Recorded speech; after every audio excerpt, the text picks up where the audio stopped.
Are you trying to improve your IELTS listening? Then listen carefully. These are the top 5 mistakes that students make in the IELTS listening test.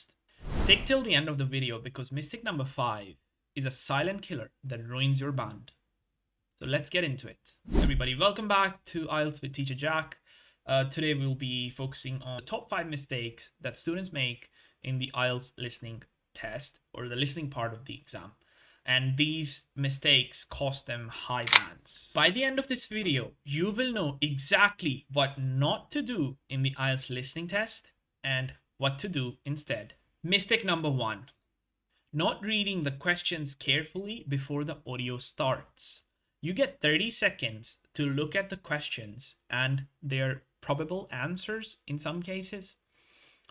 A lot of the students waste this time adjusting their headphones or maybe staring at the ceiling. Don't do that.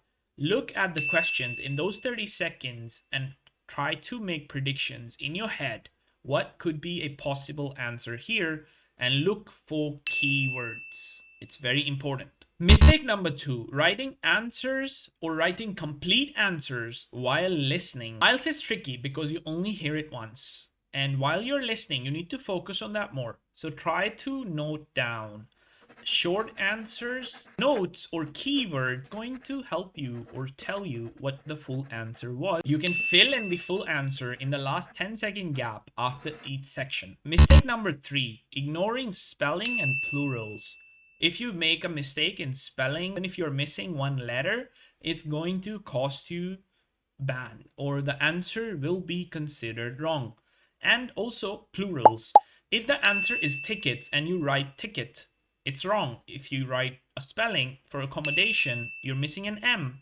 It's wrong because these answers are checked by a computer. You don't get that answer correct if you have a spelling or a plural mistake. So after writing your answers, make sure to revise them and check for any possible spelling errors or plural mistakes.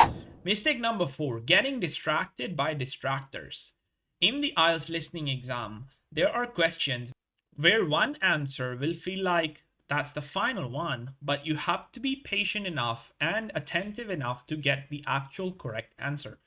For example, the meeting was first planned on Monday. Now here, if you stop and put your answer, you will put Monday. But in reality, the answer is the complete sentence was, the meeting was first planned on Monday, but I believe it has been moved to Wednesday.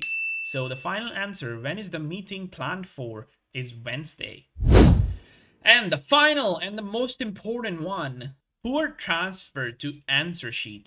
Messing up when transferring answers to the answer sheet is the biggest silent killer in the IELTS listening part of the test. You get 10 minutes at the end for this. Many students rush, mix up the numbers, miss some spellings or miss plurals, and in the end, when all of those wrong answers add up, you lose at least 2 or 3 bands. And we do not want to do that. So you have more than enough time at the end of the exam. Be careful. Be mindful of what you're putting in the answer, reread them and revise them. By more practice of these exams and actual IELTS exams, you can improve your timing of writing and do not panic at the end. So those were the top 5 mistakes that students make in the IELTS exam and how to avoid them. Comment down below which one was the most common mistake that you were making before this video. If you have any other mistake that you are making in the IELTS listening exam, please also comment that below and I will answer with a tip to fix it instantly. And if you want more practice tests or some free tips, hit that subscribe button, like this video, share this with someone who is practicing for the IELTS exam. Thank you very much and I'll catch you in the next one.